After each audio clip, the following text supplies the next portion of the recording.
Selamat sore Bapak Ibu, Saudara-saudari yang dikasihi Tuhan. Sore ini sebelum kita mulai ibadah kita, mari kita menenangkan hati dan pikiran kita dan mengambil satu duduk sejenak.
Mari kita berdiri, demi lagu Great Are You Lord.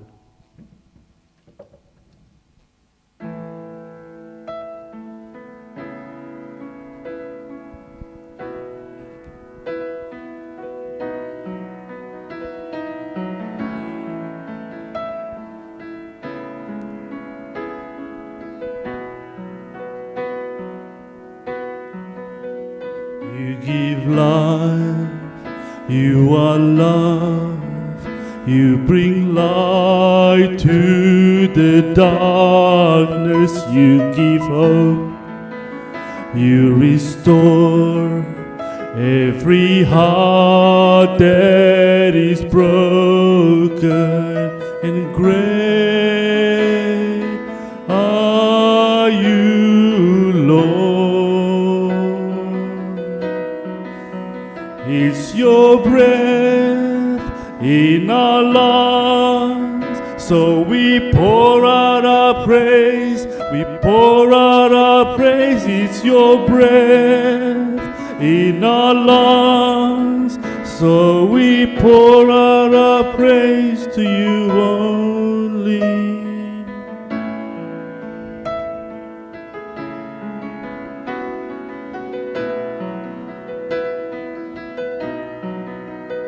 You give life, you are love, you bring light to the darkness, you give hope, you restore every heart that is broken, and great are you, Lord.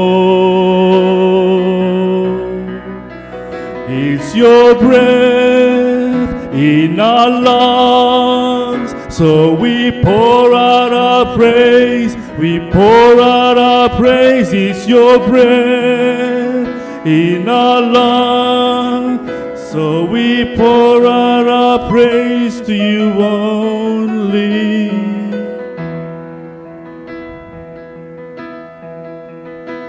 And all the earth will shout your praise. Our hearts will cry, these bones will sing.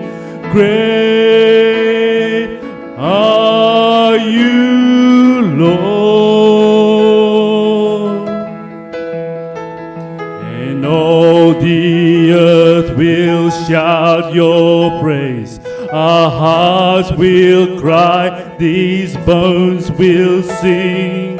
Great are you, Lord.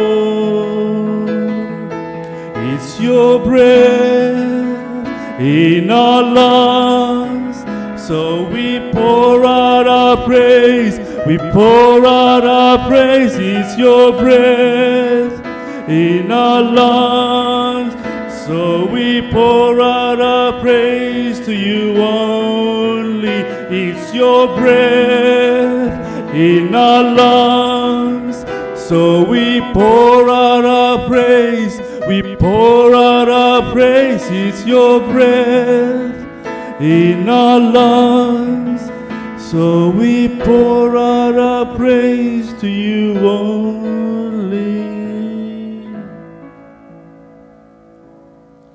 Mari kita buka kebaktian kita dengan saya akan membacakan nats dari Alkitab dari Mazmur 65 ayat 5. Berbahagialah orang yang engkau pilih dan yang engkau suruh mendekat untuk diam di pelataranmu. Kiranya kami menjadi kenyang dengan segala yang baik di rumahmu, di bait-Mu yang kudus. Mari kita berdoa. Tuhan Allah Bapa kami yang ada di surga, kami bersyukur ya Tuhan, kami boleh berkumpul kembali di rumah-Mu ya Tuhan. Kami ingin bersama-sama berbakti kepada-Mu ya Tuhan. Kami ingin mengucap syukur kepada-Mu ya Tuhan, karena Engkau adalah Allah yang baik, Allah yang selalu memelihara kami. Tuhan, diamkanlah hati kami sekarang ini, dan kami boleh mendengar firman-Mu pada hari ini. Biarlah Engkau juga mengingat saudara-saudara kami yang belum datang dan hadir, kiranya Engkau mau mengantar mereka ke sini, dan bagi yang tidak bisa hadir, kiranya Engkau juga mau menilik mereka. Bapa, biarlah kebaktian pada hari ini akan membawa berkat bagi kami ya Tuhan, dan menjadikan teladan bagi kami, dan berbicaralah Engkau pada kami ya Tuhan, dan kami boleh menerimanya dengan sukacita, dan melakukannya sebagai teladan bagi orang-orang percaya. Terima kasih ya Bapa, di dalam nama Tuhan Yesus Kristus Tuhan dan Juru Selamat kami. Amin. Mari kita lanjutkan dengan pujian berikutnya, sebab Tuhan baik. For the Lord is good.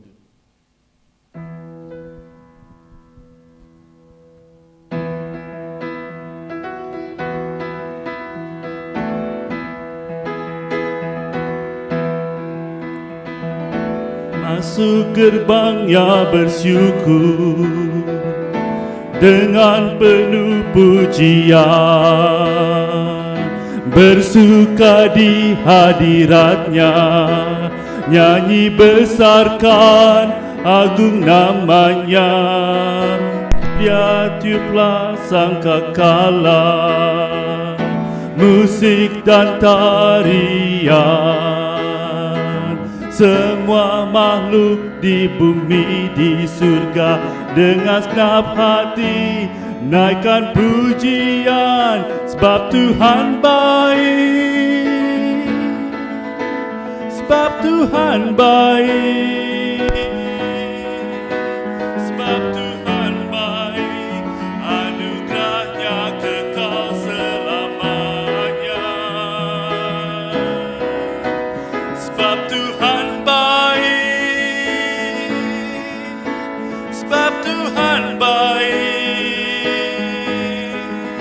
sebab Tuhan baik, anugerahnya kekal selamanya. Verse 2. Yesus Kristus Allah Tuhanku, pencipta segalanya, datang sujud di hadapannya dengan segenap hati, naikkan pujian. Puji Dia, tiuplah sangkakala, musik dan tarian. Semua makhluk di bumi di surga dengan segenap hati naikkan pujian, sebab Tuhan baik, sebab Tuhan baik,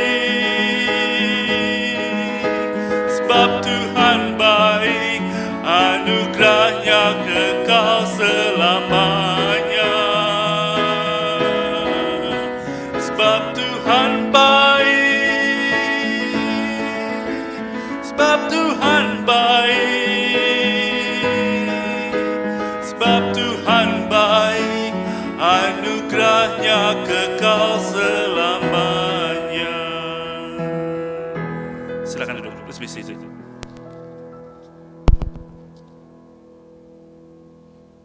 seluruh majelis menyambut semua jemaat yang berbakti pada hari ini, baik secara face to face maupun secara online. Kiranya firman Tuhan dan persekutuan pada hari ini dapat saling menguatkan iman, memberikan sukacita dan berkat.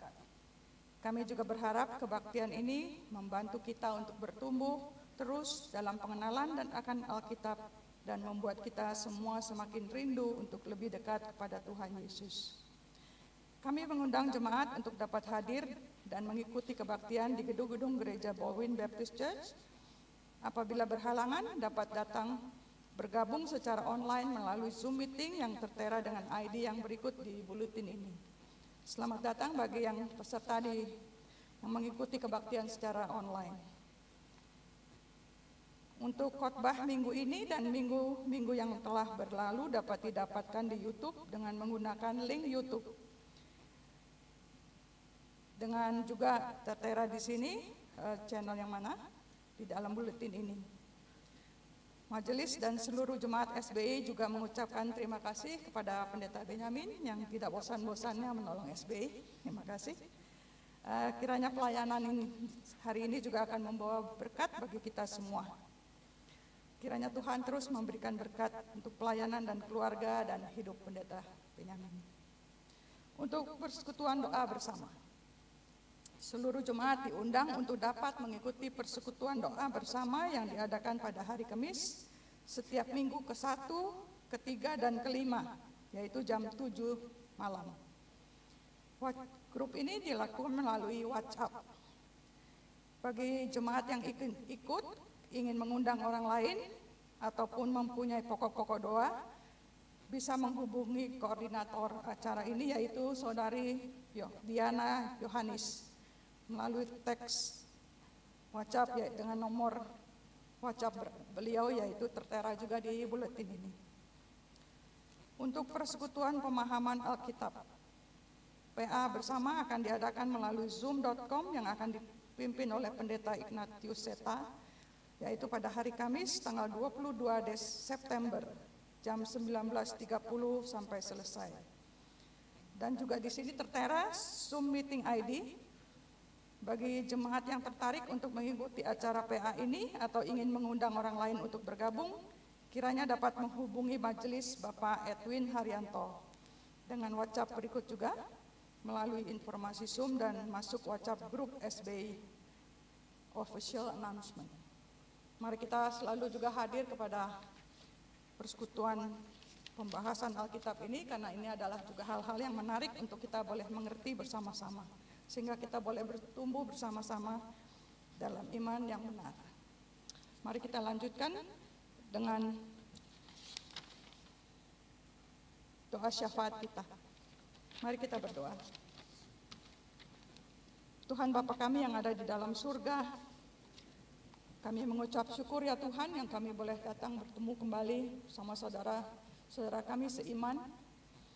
Kami datang bersama-sama untuk berbakti kepadamu ya Tuhan. Karena kami ini semua berada di dalam pemeliharaanmu ya Tuhan. Kami percaya bahwa Tuhan sendiri yang mengumpulkan kami di sini.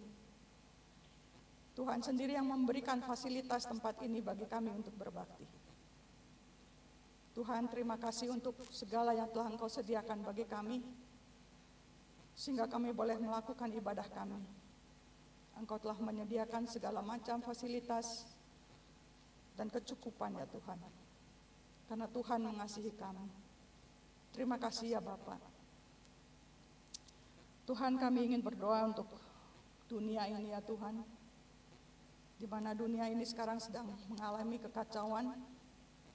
Setelah kami mengalami pandemi COVID semakin menurun, banyak hal-hal yang menjadi tidak baik. Dilanjutkan dengan peperangan Ukraina ya Tuhan dengan Rusia, dan mengikutnya negara-negara lain yang mendukung satu sama lain atau menjadi oposisi ya Tuhan.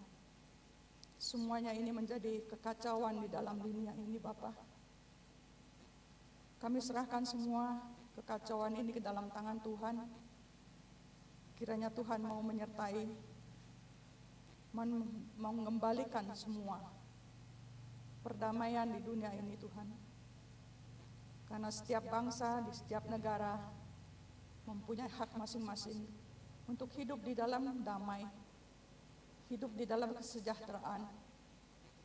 Kiranya Tuhan mau menolong, membangkitkan ekonomi kembali ya Tuhan. Memberikan kembali pekerjaan-pekerjaan bagi orang yang kehilangan pekerjaan. Dan juga Tuhan boleh membisikkan pemerintah-pemerintah yang berkuasa,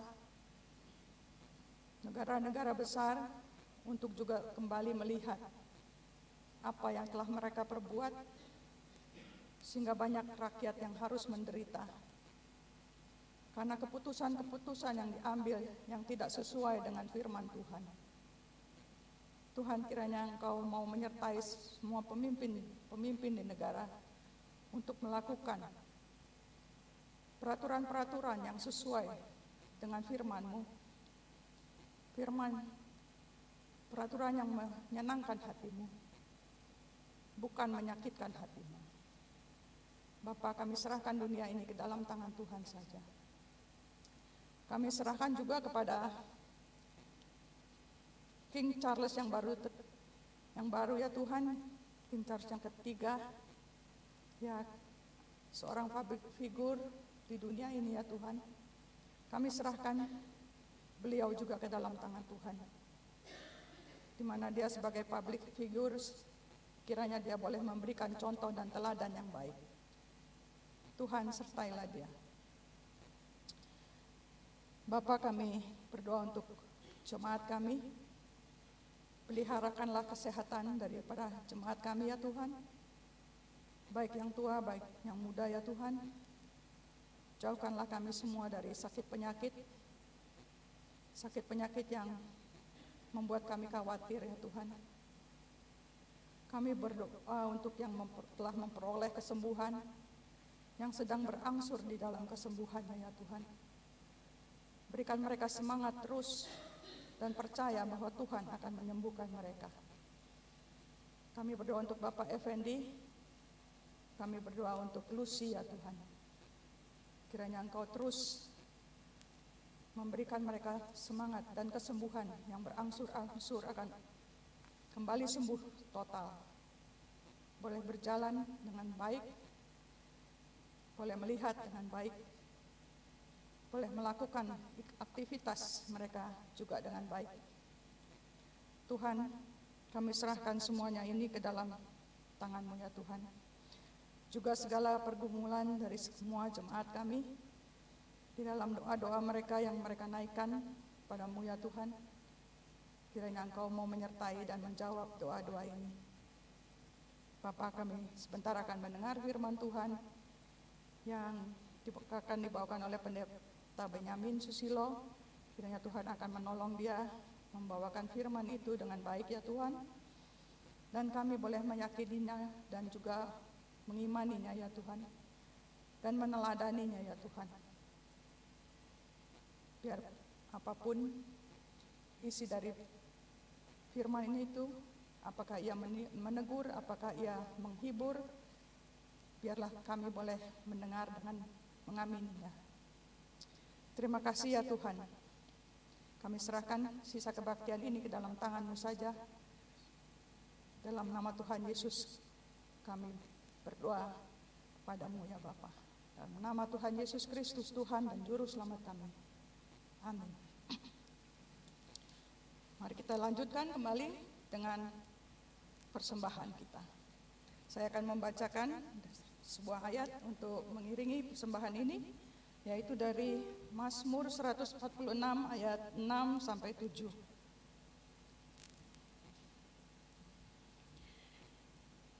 Dia yang menjadikan langit dan bumi, laut dan segala isinya, yang tetap setia untuk selama-lamanya, yang menegakkan keadilan untuk orang-orang yang diperas, yang memberi roti kepada orang-orang yang lapar.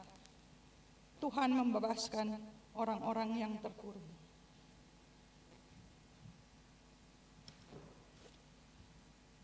Setelah persembahan diedarkan, mari kita menyanyikan lagu Betapa Hatiku.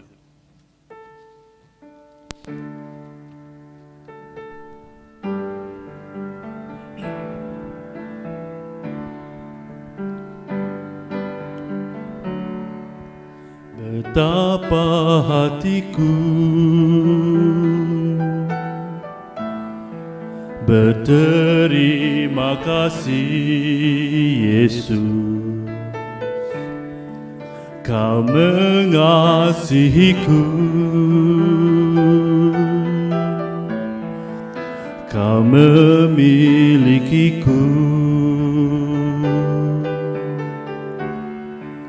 Hanya ini Tuhan persembahanku, segenap hidupku, jiwa dan ragaku.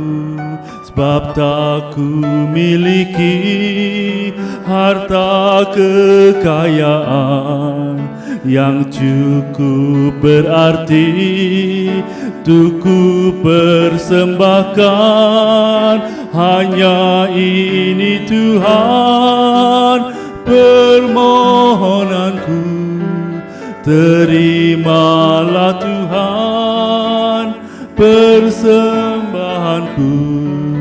Pakailah hidupku sebagai alatmu seumur hidupku.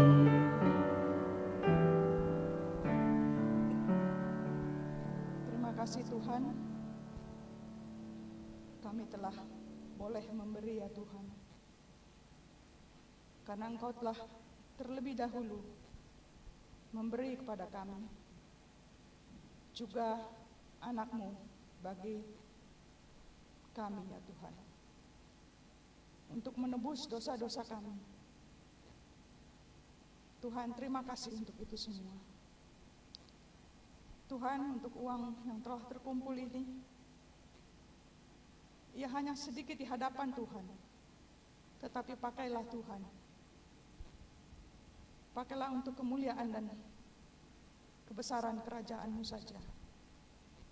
Terima kasih untuk kami yang boleh memberi. Terima kasih bagi kami yang belum bisa memberi. Berkatilah kami semua, berkatilah karya kami semua.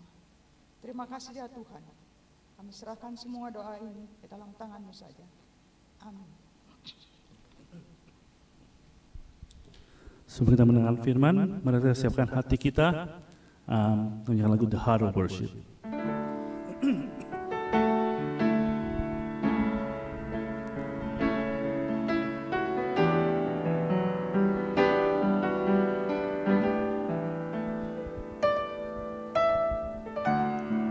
When the music fades, all is stripped away, and I simply come,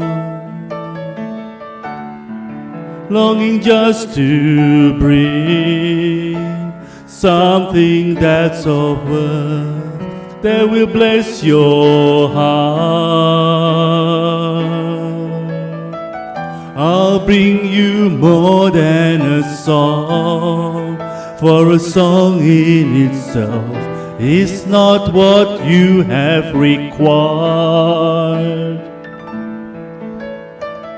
You search much deeper within, through the way things appear. You looking into my heart. I'm coming back to the heart of worship, and it's all about you, all about you, Jesus. I'm sorry, Lord, for the things I've made it, and it's all about you, all about you, Jesus. Verse 2. Mari kita berdiri, last stand.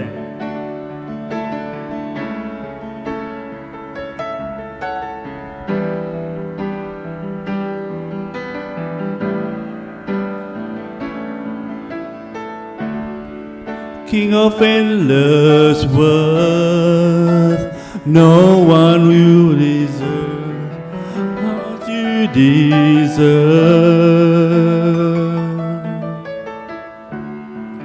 Though I'm weak and poor, all I have is yours, every single breath. I'll bring you more than a song, for a song in itself is not what you have required. You search much deeper within, through the way things appear. You looking into my heart.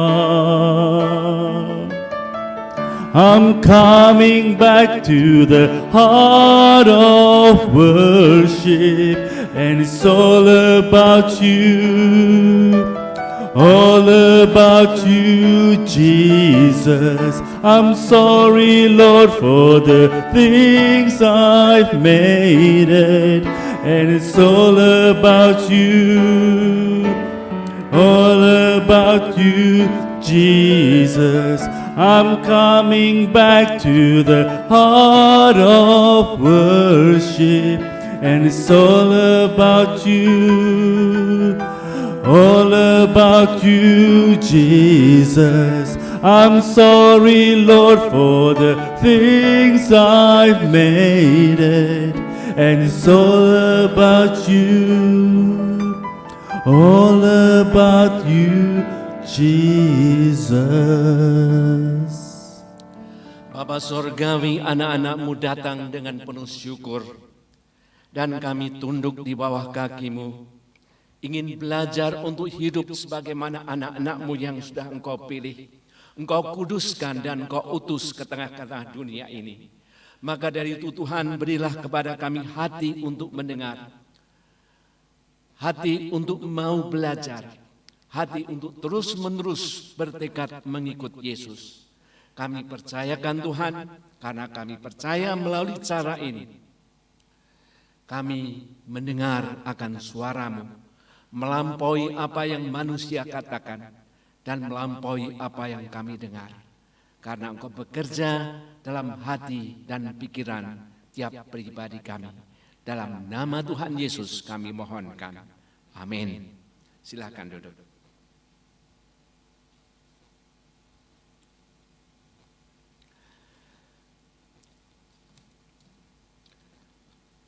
Hari ini kita akan belajar tentang apa yang diajarkan oleh Tuhan Yesus, yaitu ajarlah kami berdoa. Kita ambil dari Lukas pasal 11.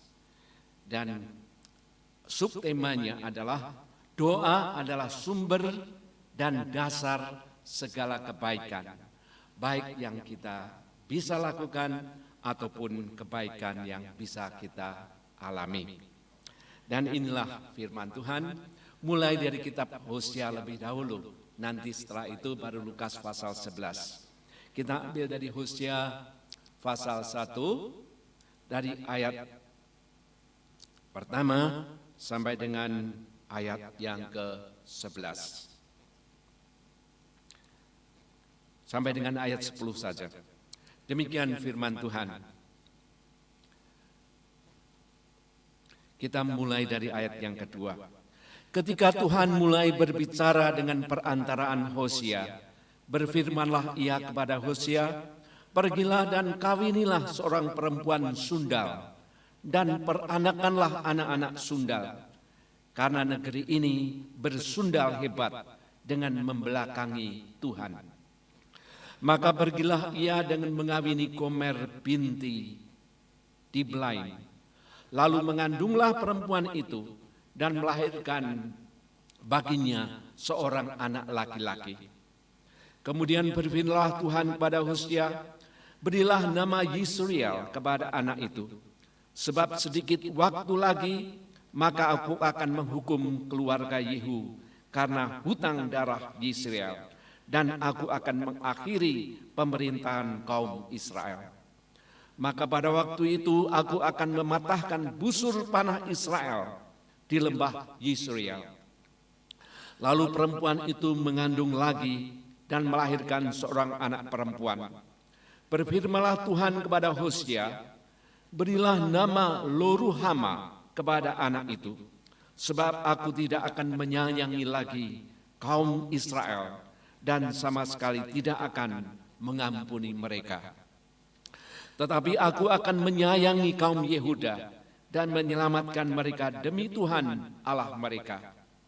Aku akan menyelamatkan mereka bukan dengan panah atau pedang, dengan alat perang atau dengan kuda dan orang-orang berkuda.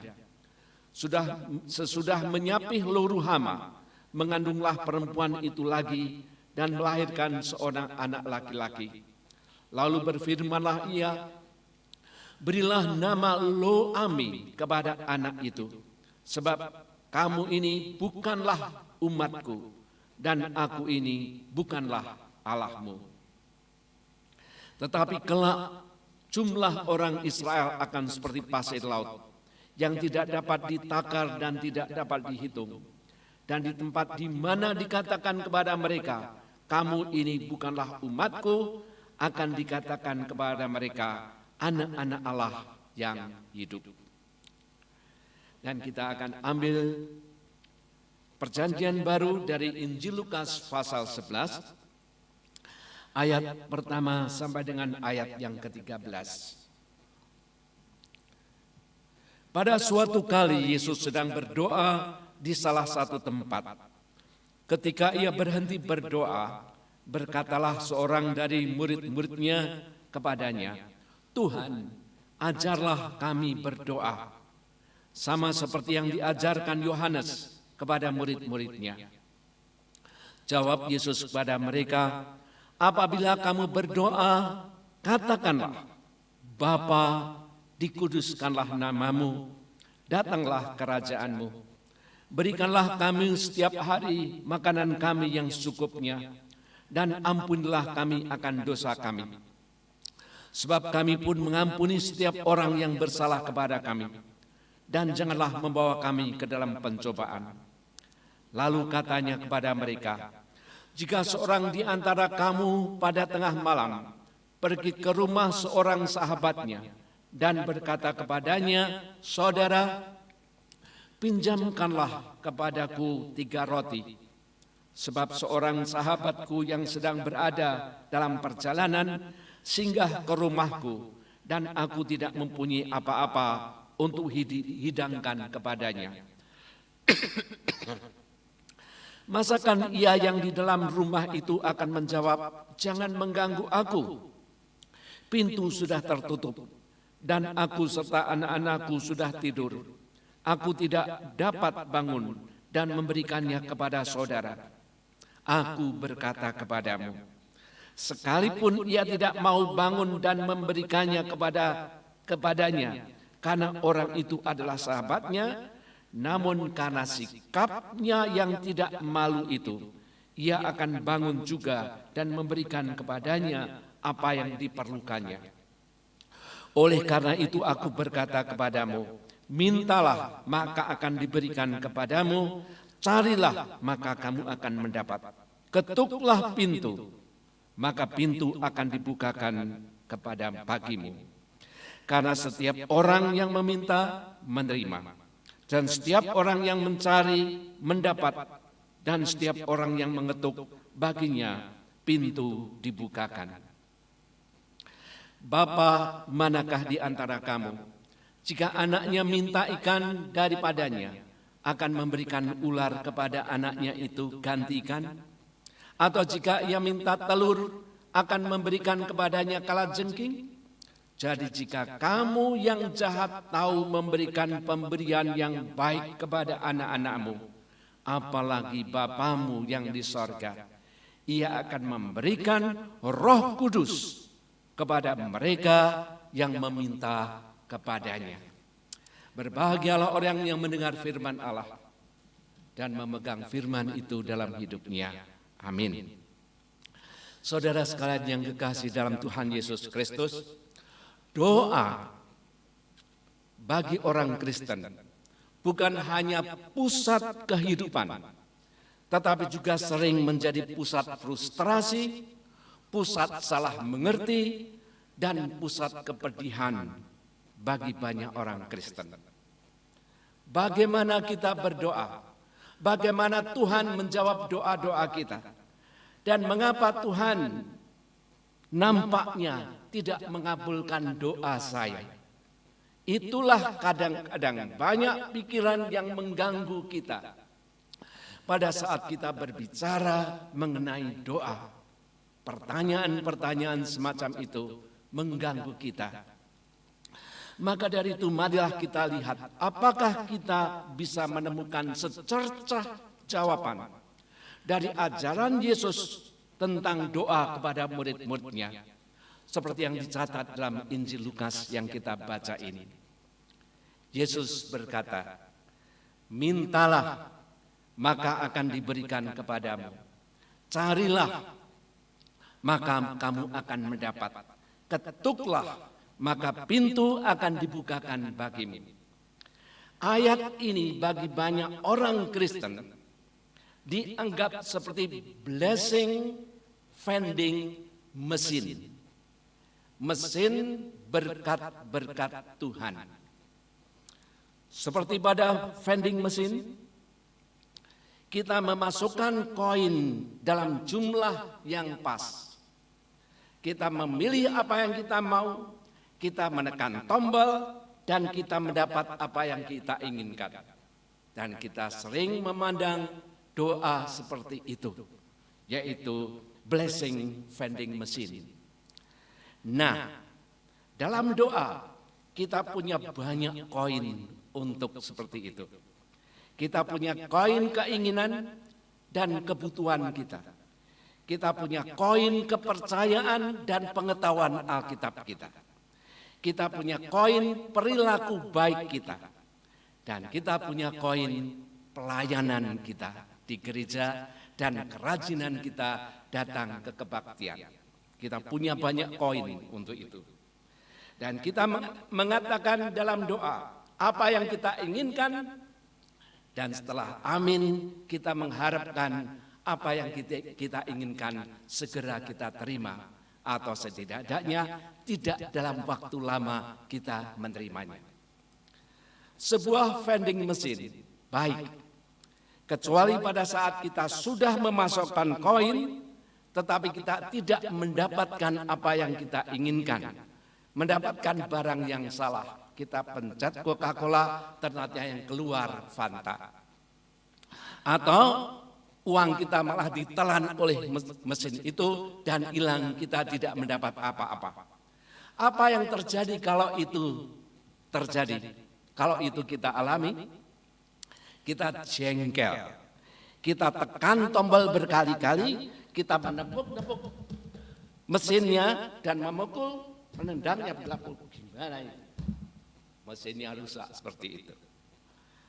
Hal ini sama terjadi kalau kita merasa doa kita tidak dijawab oleh Tuhan. Ada orang yang marah, orang yang kecewa, dan orang merasa ditinggalkan Tuhan. Kehilangan iman, bahkan tidak mau ke gereja lagi. Tuhan tidak bisa dipercaya. Ini sebuah kasus yang saya dengar dari seorang teman dekat saya di USA, di Amerika Serikat. Ada seorang wanita dengan latar belakang Asia yang tinggal di US, menjadi begitu marah kepada Tuhan dan tidak pernah datang ke gereja lagi dan tidak pernah berdoa lagi. Hal ini terjadi sekitar 8 tahun yang lampau, sejak 8 tahun yang lampau ketika suaminya yang dalam usia 60 tahun dipanggil oleh Tuhan. Suaminya adalah seorang yang sangat aktif dalam pelayanan gereja sejak muda. Pribadinya yang menarik, keterampilan dan kepemimpinannya yang bijaksana, membawa dia menjadi aktivis gereja yang disukai dimanapun dia tinggal. Di Indonesia maupun di Amerika, dia sangat disukai banyak orang. Hampir sepenuh hidupnya dicurahkan untuk kariernya, untuk pelayanan gereja, dan pelayanan masyarakat. Selama sakitnya yang singkat, dia dan suaminya dan didukung oleh banyak-banyak teman di gereja berdoa agar dia sembuh. Tetapi ternyata dia meninggal dunia. Dia sangat marah dan kecewa kepada Tuhan. Tuhan tidak bisa dipercaya. Tuhan tidak fair. Dia orang yang sangat baik, terus melayani selama hidupnya, dan suka menolong orang lain. Kurang apa lagi Tuhan? Mengapa Tuhan tidak mengabulkan permintaan kami yang kami sangat butuhkan ini? Itulah yang terjadi. Saudara sekalian, kenyataan yang sangat menyedihkan tentang doa yang tidak terjawab adalah bahwa kenyataan ini sering terjadi justru pada saat yang sangat pribadi, sangat sensitif, dan menyakitkan dalam kehidupan setiap orang. Justru pada saat kita membutuhkan, orang membutuhkan, merasa doanya tidak dikabulkan. Saudara sekalian, saya tidak tahu jawaban yang terbaik atas pertanyaan mengapa ada doa orang yang dijawab dan mengapa ada doa yang nampaknya tidak dijawab. Saya tidak tahu jawaban yang terbaik. Tetapi saya tahu ada beberapa jawaban yang jelek. Ini diantaranya. Ada orang yang berpikir bahwa doanya tidak dikabulkan karena kurang iman. Tetapi Yesus berkata, apabila kamu mempunyai iman seperti sebiji sesawi sekalipun, engkau dapat memindahkan gunung. Matius 17 ayat 20. Kenyataan bahwa kita membawa masalah kita dalam doa, itu sudah cukup kita memiliki iman sebiji sesawi. Sering kita berpikir bahwa kita tidak menggunakan kata-kata yang benar, semacam magic formula, sehingga doa kita tidak terjawab. Lah kamu menggunakan doa Bapa kami menurut Lukas, itu kan tidak lengkap. Bahwa harusnya menurut Matius. Pantesan, siapa bilang seperti itu? Barangkali. Tetapi Roma pasal 8 mengatakan, saat kita tidak tahu bagaimana seharusnya kita berdoa, maka Roh Kudus sendiri berdoa untuk kita kepada Allah dengan keluhan-keluhan yang tidak terucapkan. Doa bukan masalah bahasa dan kata-kata yang manis. Saudara, ada juga orang yang berpikir bahwa dirinya tidak cukup saleh, sehingga Tuhan tidak mendengar doanya. Ini argumen dari teman-teman Ayub, mengapa Ayub menderita. Mereka berkata kepada Ayub, Tuhan tidak akan mendengarkan doa Tuhan hanya mendengarkan doa orang-orang yang benar. Maka dari itu karena kamu mengalami masalah-masalah yang begitu berat seperti itu, pasti doamu tidak dijawab, jadi kamu bukan orang benar. Tetapi seluruh kitab Ayub menyatakan bahwa hal itu tidak benar. Waspadalah, jangan sampai kita terjebak pada pikiran buruk ini. Allah pasti tidak suka kepada saya apabila saya lebih baik sedikit saja. Pasti doa saya akan dikabulkan. Jangan terjebak pada pikiran buruk ini salah. Pikiran lain yang tidak bermanfaat adalah pikiran yang mengatakan bahwa Allah memberi penderitaan kepada kita untuk memberi pelajaran bagi kita. Ini juga bukan pikiran Yesus tentang Allah. Pikiran semacam ini mengandung arti bahwa Allah sengaja mempermainkan kita. Orang tua mana yang sengaja memberikan penyakit kepada anaknya? Sengaja memberikan kanker kepada anaknya supaya anaknya bisa belajar sesuatu. Tidak pernah orang tua berpikir sekalipun berbuat seperti itu. apalagi Bapa kita yang di sorga. Allah tidak ada sangkut pautnya dengan sesuatu yang jahat seperti itu, memberi pelajaran untuk membuat penderitaan, untuk mengajari orang seperti itu. Ada banyak orang yang mengalami doanya tidak dikabulkan. Bahkan dalam Alkitab sekalipun kita jumpai orang-orang seperti ini. Musa berdoa agar dia bisa memasuki tanah perjanjian bersama dengan umatnya yang dia pimpin selama 40 tahun. Tetapi doanya ditolak. Raja Daud berpuasa dan berdoa selama 7 hari agar anaknya tetap hidup, tetapi anaknya meninggal dunia. Nabi Yeremia berdoa agar Yerusalem tidak dihancurkan. Maka ketika tentara Babilonia menghancurkan Yerusalem, dia meratap kepada Tuhan seperti ini. Engkau menyelubungi dirimu dengan awan, sehingga doa tidak dapat menembusnya. Ratapan 3 ayat 44. Rasul Paulus berdoa 3 kali agar dibebaskan dari penyakit yang ia sebut duri dalam dagingku. Tetapi penyakitnya tetap ada. 2 Korintus 12 ayat 7. Bahkan Yesus sendiri berdoa agar umat Kristen bersatu.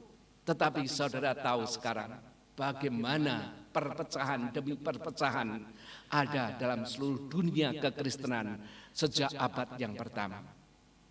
Dan Yesus berdoa agar cawan penderitaan kayu salib kalau bisa dihindarkan, tetapi dia tersalib dan mati. Saudara, bagi mereka yang berpikir bahwa Allah tidak menjawab doa-doanya, perkenankanlah saya mengutip seorang imam gereja Katolik, seorang penulis yang banyak menulis tentang doa, seorang profesor yang sangat rendah hati, karena pada masa pensiun dia melayani orang yang disable secara intelektual. Dia melalui hidupnya seperti itu. Maka dan nama orang ini adalah Henry Nouwen, seorang Belanda yang dia berkata seperti ini. Saya terjemahkan apa yang dia katakan. Salah satu pengalaman berdoa adalah seolah-olah doa tidak terjadi apa-apa dalam doa kita. Tetapi ketika Anda memulainya dan melihat ke belakang selama periode doa yang cukup panjang, maka Anda tiba-tiba menyadari bahwa sesuatu telah terjadi. Apa yang paling dekat, paling intim, paling hadir, seringkali tidak dapat dialami secara langsung, tetapi hanya dengan jarak tertentu. Maka hanya dalam kilas balik saja, saya menyadari bahwa sesuatu yang sangat penting telah terjadi dengan doa-doa saya. Saudara sekalian, di tengah-tengah misteri doa, mengapa ada doa yang dikabulkan dan ada doa yang tidak dikabulkan? Barangkali yang terbaik yang bisa kita lakukan adalah mengulangi permintaan para murid kepada Yesus. Tuhan, ajarlah kami berdoa. Kita selalu pemula dalam berdoa, selalu belajar berdoa. Kita tidak pernah lulus dalam masalah doa ini. Jawaban Yesus bukanlah suatu keterangan tentang doa atau bagaimana doa bekerja. Yesus juga tidak memberikan sebuah formula, magic formula, atau kata-kata sakti. Sebaliknya Yesus mengajarkan kita tentang siapa dan bagaimana Allah. Tentang siapa dan bagaimana Allah. Dan sekaligus tentang siapa kita ini. Apabila kamu berdoa, katakanlah, demikian ajaran Yesus. Bapa, dikuduskanlah namamu, datanglah kerajaanmu, berikanlah kami setiap hari makanan kami yang secukupnya, dan ampunilah kami akan dosa kami, Sebab kami pun mengampuni setiap orang yang bersalah kepada kami, dan janganlah membawa kami ke dalam pencobaan. Allah adalah kudus, dan kita adalah anak-anak ilahinya. Anak-anak yang kudus, inilah kenyataan. Kenyataan ini adalah anugerah, pemberian, kenyataan yang real. Bahkan sebelum kita membuka mulut kita dan sebelum kita mengambil keputusan sudah untuk berdoa, kenyataan ini sudah ada. Kita adalah anak-anak Allah yang kudus, kita adalah anak-anak yang kudus, anak-anak ilahinya. Hubungan ini sudah ada. Itulah yang Yesus terlebih dahulu ajarkan dalam doa. Doa adalah persekutuan dan kehadiran bersama dengan Allah. Karena kita anak-anaknya. Kita tidak memberitahu sesuatu yang Allah tidak tahu. Kita mengingatkan diri kita sendiri apa yang sudah terjadi. Ampunilah akan segala kesalahan kami. Yang sedang terjadi, berikanlah kepada kami pada hari ini makanan kami yang cukupnya. Dan apa yang akan terjadi, janganlah membawa kami ke dalam pencobaan. Semuanya dalam pemeliharaan Allah dan perlindungan Allah. Masa depan, masa sekarang, masa yang akan datang, saya dalam perlindungan dan pemeliharaan Allah. Persekutuan kita dengan Bapa berarti hidup kita, keberadaan kita, eksistensi kita berasal dari Allah. Inilah yang Yesus sebut sebagai makanan kami setiap hari, our daily bread. Kita sering terlalu yakin bahwa kita adalah orang, kita harusnya dan kita ingin menjadi manusia yang mandiri. Doa mengingatkan kita bahwa kita tidak bisa menjadi orang yang mandiri. Kita bukan orang yang mandiri. Kita bergantung kepada Tuhan. Kita memohon setiap hari untuk makanan kita. Hal ini bukan berarti kita kekurangan, tetapi kita akui bahwa segala kecukupan kita bukan dari kemampuan diri kita sendiri, tetapi dari Tuhan yang memelihara kita. Ini berarti Allah menopang dan memelihara kehidupan kita. Inilah salah satu yang menyatakan hubungan dan kehadiran Allah bersama-sama dengan kita. Begitu juga mengenai pengampunan dosa kita dengan orang lain. Menyatakan hubungan kita dengan Allah dan menyatakan hubungan kita dengan sesama kita. Maka doa adalah persekutuan dan kehadiran bersama dengan Allah. Hubungan dan kehadiran Allah dengan umatnya Israel dalam perjanjian lama merupakan bagian terpenting dalam kehidupan Israel kuno. Dalam kitab Hosea yang kita baru baca tadi, perkawinan Hosea dengan Gomer, istri yang tidak setia, menggambarkan hubungan Allah dengan Israel yang rusak akibat ketidaksetiaan Israel yang menyembah Baal dan Astoret pada zaman Raja Yehu. Israel di sini artinya Israel kerajaan 10 suku dengan ibu kotanya di Samaria, sedangkan kerajaan Yehuda dan Benyamin itu berada di selatan dengan ibu kotanya Yerusalem. Yang dimaksud Israel di sini ada kerajaan 10 suku itu. Israel digambarkan seperti Gomer, istri yang melacur. Nama anak-anak Hosea dan Gomer menggambarkan akibat yang akan dialami kalau Israel memutuskan hubungan dengan Allah. Meskipun sudah memutuskan hubungan dengan Allah, dalam ayat yang ke-10, Allah tetap mencintai dan Allah tetap mengharapkan sekali dia boleh kembali lagi dalam ayat yang ke-10. Sudah baca ayat 10 sampai dengan ayat 12. Itu menggambarkan meskipun Gomer itu sudah tidak setia, menolak cinta kasih Allah, tetapi Allah tetap berharap dan tetap mencintainya. dan itu terjadi atas saudara dan saya. Yisrael, anak-anak Hosea dan anak-anak Gomer. Nama-nama anak-anak itu menggambarkan apa yang akan terjadi kalau sampai Israel memutuskan hubungan dengan Allah. Yisrael, kekuatan Tuhan akan dipatahkan. Artinya Israel akan hidup tanpa kekuatan Tuhan, seperti anak panah tanpa busurnya. Anak panah tanpa busurnya. Bayangkan, berperang dengan anak panah tanpa busur tidak ada gunanya. Kita tidak punya apa-apa. Loruhama, Israel tidak akan mendapat belas kasihan dan pengampunan dari Tuhan. Hidup dalam serba kekurangan.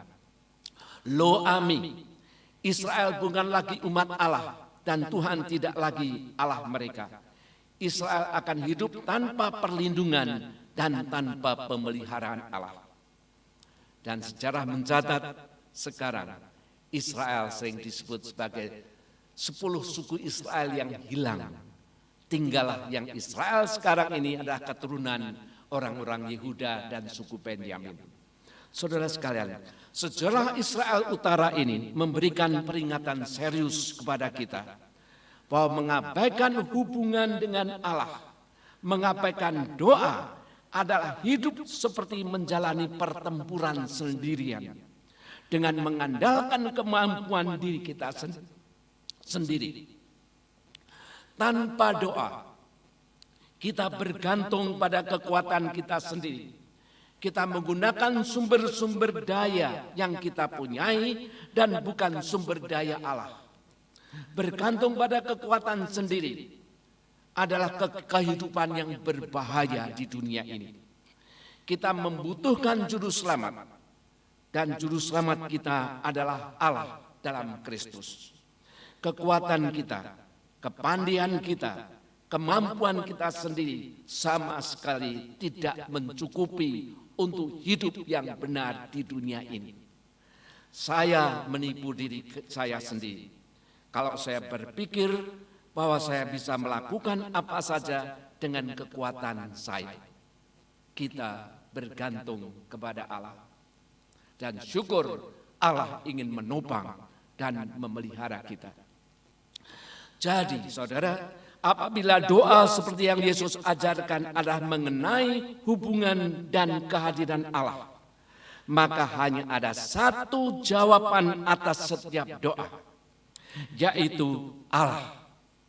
Allah tidak hanya menjawab doa kita. Allah tidak hanya menjawab doa kita.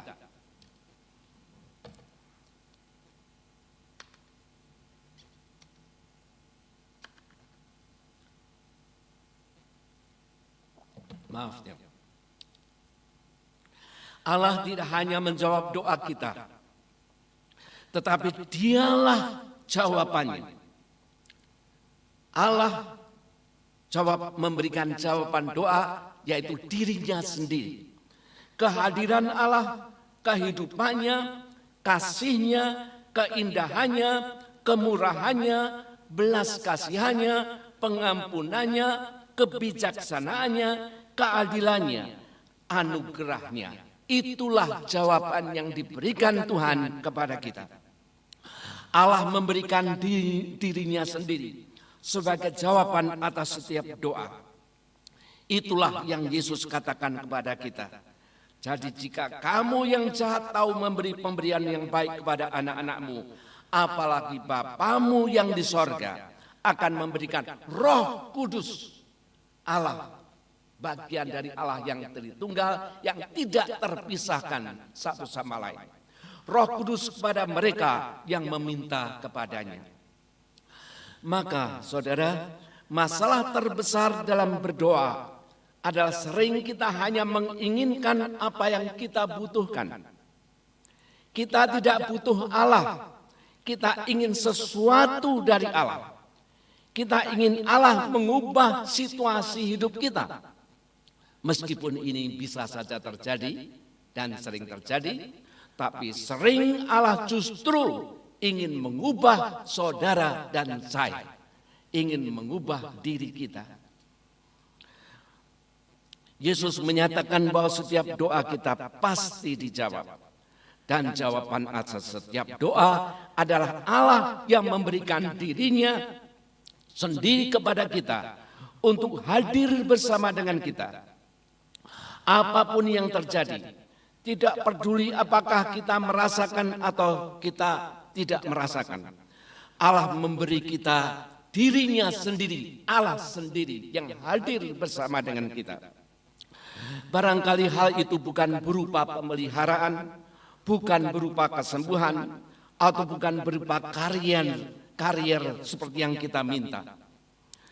Tetapi kadang-kadang Dia memberikan itu. Tetapi yang paling penting adalah seperti yang Yesus ajarkan kepada kita, pada saat kita berdoa, baik dalam hati, dalam pikiran, atau dalam kata-kata. Baik bersama-sama maupun secara pribadi.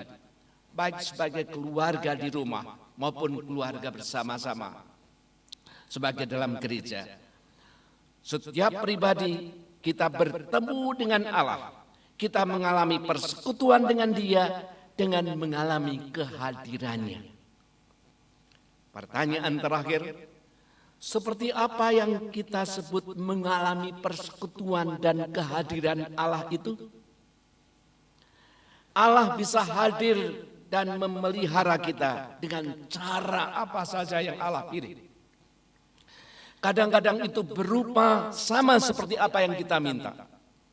Kadang-kadang doa untuk kesembuhan dan pemulihan sakit sebelum menjalani operasi, memberikan kelegaan dan penghiburan.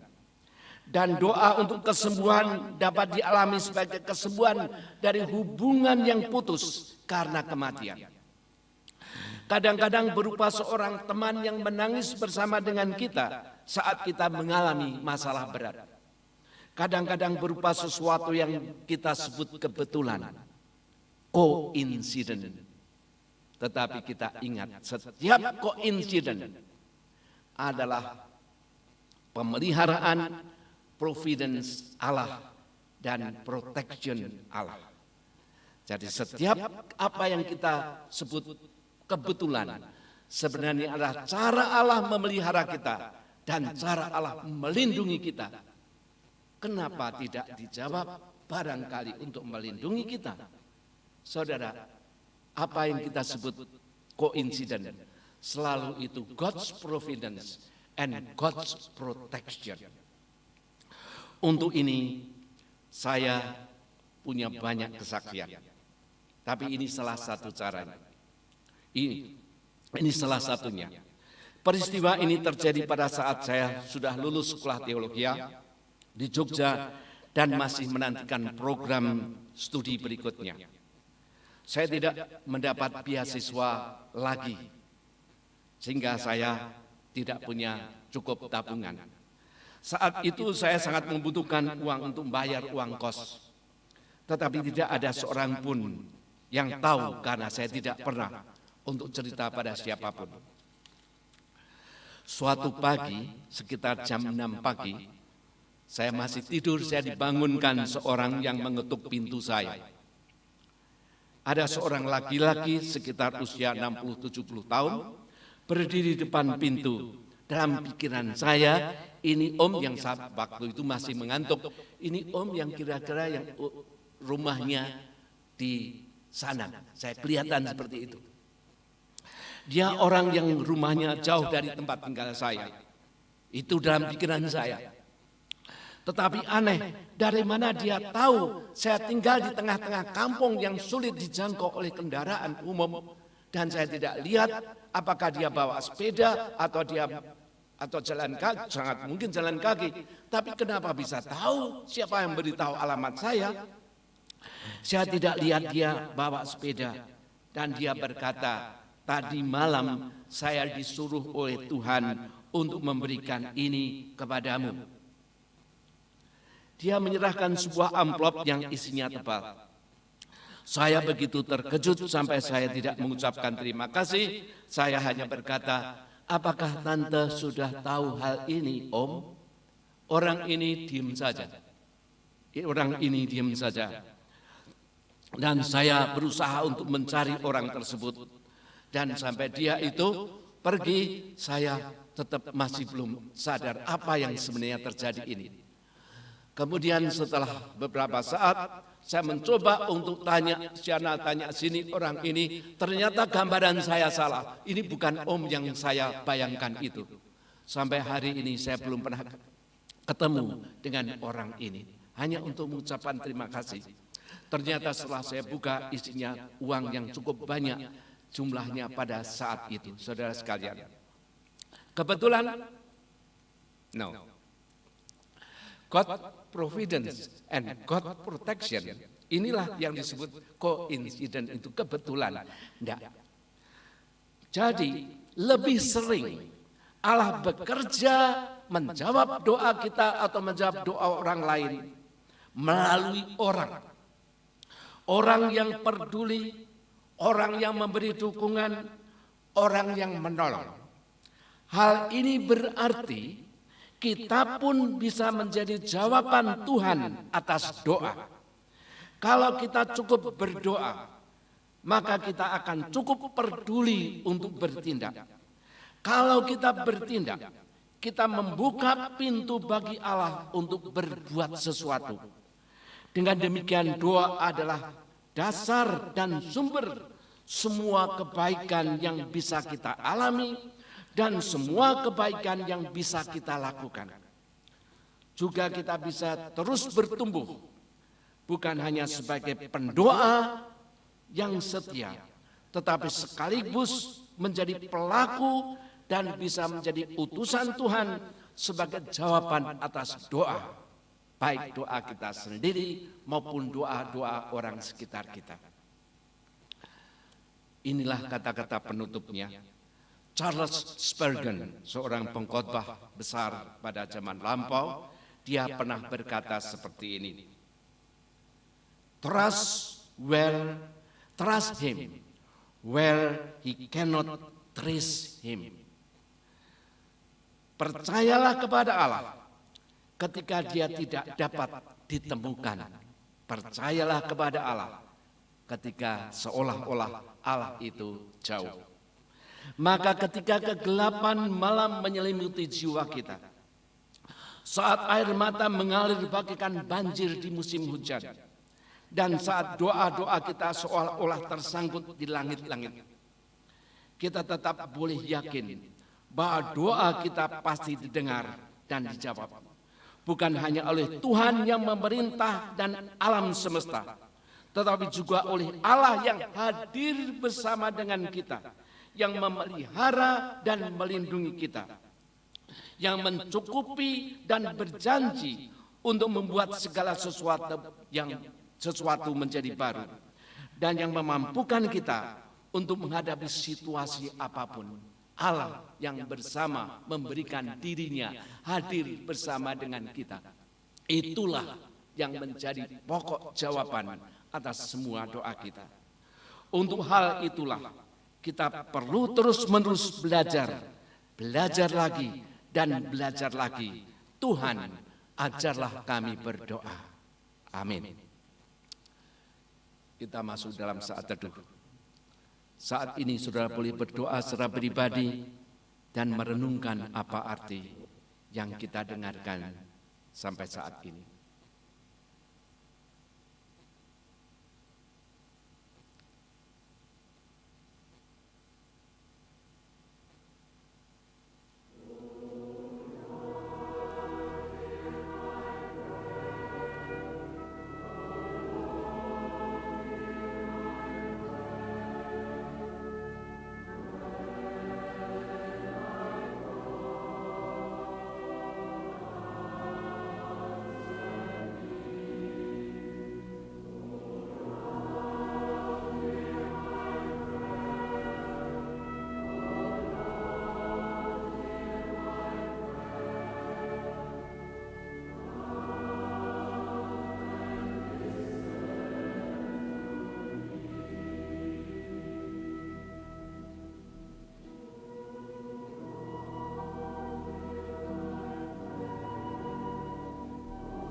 Terima kasih Tuhan, Engkau Allah kami, Engkau Bapa kami, yang memberikan diri-Mu sendiri untuk hidup bersama dengan kami. Dalam situasi apapun, kami percaya Engkau Maha Hadir dan Engkau menyertai kami, melindungi dan menguatkan kami. Amin.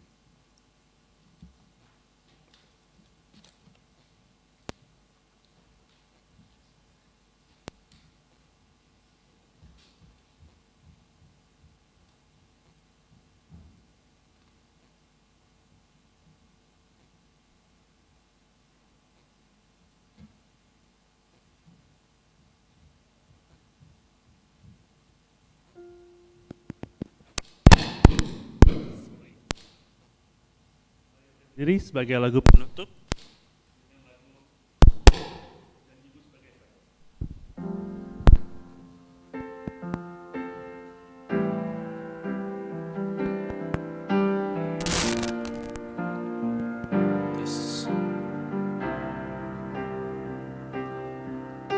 Ketika ku hadapi kehidupan ini, jalan mana yang harus ku pilih? Ku tahu ku tak mampu, ku tahu ku tak sanggup. Hanya Kau Tuhan tempat jawabanku. Aku pun tahu ku tak pernah sendiri, sebab Engkau Allah yang menggendongku. Tangan-Mu membelaiku, cinta-Mu memuaskanku. Kau mengangkatku ke tempat yang tinggi. Janji-Mu seperti fajar pagi hari, dan tiada pernah terlambat bersinar. Cinta-Mu seperti sungai yang mengalir, dan ku tahu betapa dalam kasih-Mu.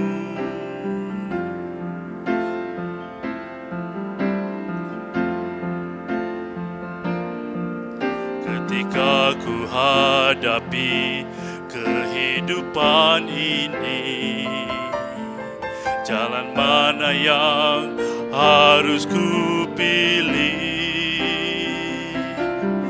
Ku tahu ku tak mampu, ku tahu ku tak sanggup. Hanya Kau Tuhan tempat jawabanku. Aku pun tahu ku tak pernah sendiri, sebab Engkau Allah yang menggendongku. Tangan-Mu membelaiku, cinta-Mu memuaskanku. Kau mengangkatku ke tempat yang tinggi. Janji-Mu seperti fajar pagi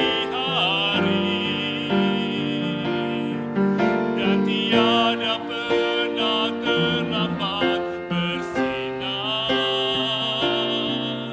Cinta-Mu seperti sungai yang mengalir, dan ku tahu betapa dalam kasih-Mu.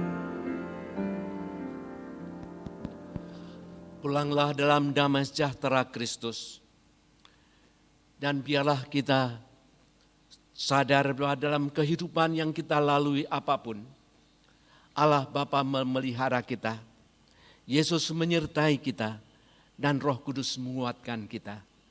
Terimalah berkat Tuhan, kasih karunia Tuhan Yesus Kristus, kasih Allah dan persekutuan Roh Kudus menyertai saudara sekalian dari sekarang sampai selamanya. Amin.